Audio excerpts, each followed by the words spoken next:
예하! 라라 아빠입니다. 오늘은 ALP 수치가 높아요. 저희 병원에도 진짜 많아요. 선생님, ALP 수치 높은데 병원에서 먹이라는 영양제 먹었는데 떨어지지 않아요. 계속 높아요. 어떡해요? 선생님, 이거 높으면 진짜 큰일 나요? 너무 흔해요. 그래서 오늘 ALP 수치에 대해서 말씀드릴 텐데, ALP 수치라고 하는 거는 정확히 얘기하면 담낭 관련된 수치예요. 간 옆에 있는 쓸개가 있죠.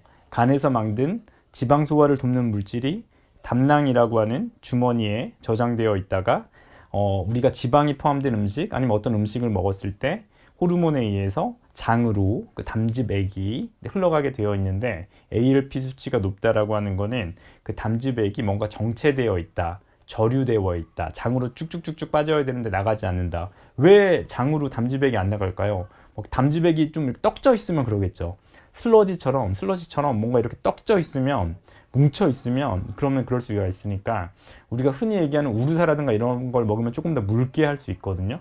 아니면 담석, 돌멩이가 막 있으면, 근데 가만히 생각해 보면 항상 고여 있으면, 정체돼 있으면 감염되기 쉽고, 뭔가 점액종, 뭔가 물질이 변하기 쉽고, 돌멩이, 담석이 되기 쉬우니까 일단 뭔가 정체돼 있다는 거는 다른 질환의 원인이 될 수 있겠죠. 고약하게도 사람에서 간담체 이런 말 많이 쓰는데, 간, 담낭, 췌장 이게 다 붙어 있다 보니까 담낭에서 장으로 가는 그 관에 췌장과 거의 붙어 있어요. 그러다 보니까 담낭이 문제 생기면 이 췌간에도 문제가 생겨서 췌장에서 소화액을 장으로 보내는 그 관에도 같이 문제가 생겨서 췌장염까지 오는 경우도 있고, 췌장염이 먼저 와서 담낭이 안 좋기도 하고, 담낭이 안 좋아서 췌장이 안 좋기도 하고, 간이 좋아서 간이 안 좋아서 담낭이 안 좋기도 하고.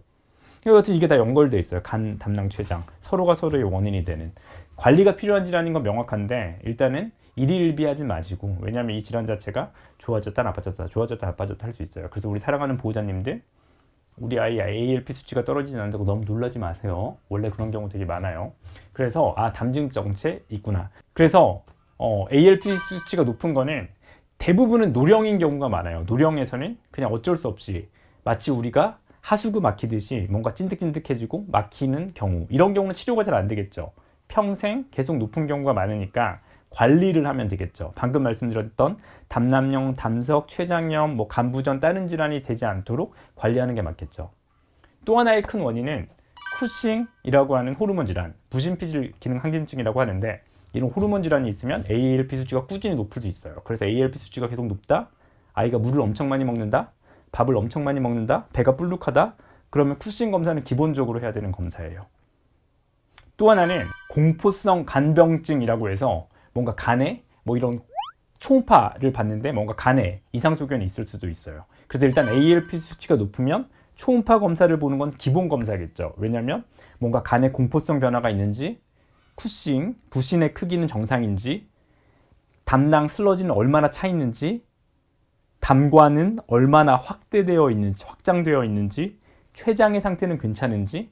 초음파 검사는 아주 기본 검사, 머스트, 반드시 해야 되는 아주 기본 검사고, 필요한 경우에는 간 기능 검사, 필요한 경우에는 CT 검사, 혈액 검사에서는 빌리루빈이라고 하는 수치도 굉장히 중요해요. ALP와 빌리루빈을 같이 보는 것도 중요해요.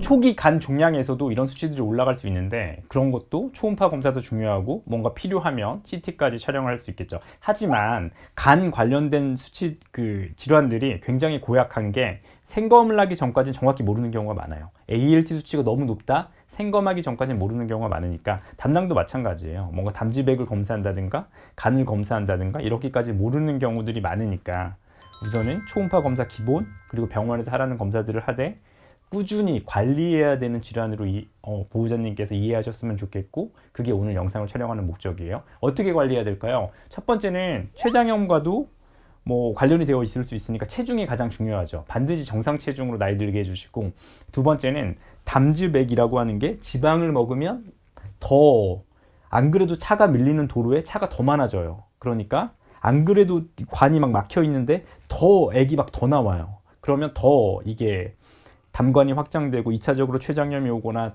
점액종이 되거나 결석이 되거나 이럴 확률이 더 올라가니까 지방이 들어간 음식을 안 먹는 게 좋아요.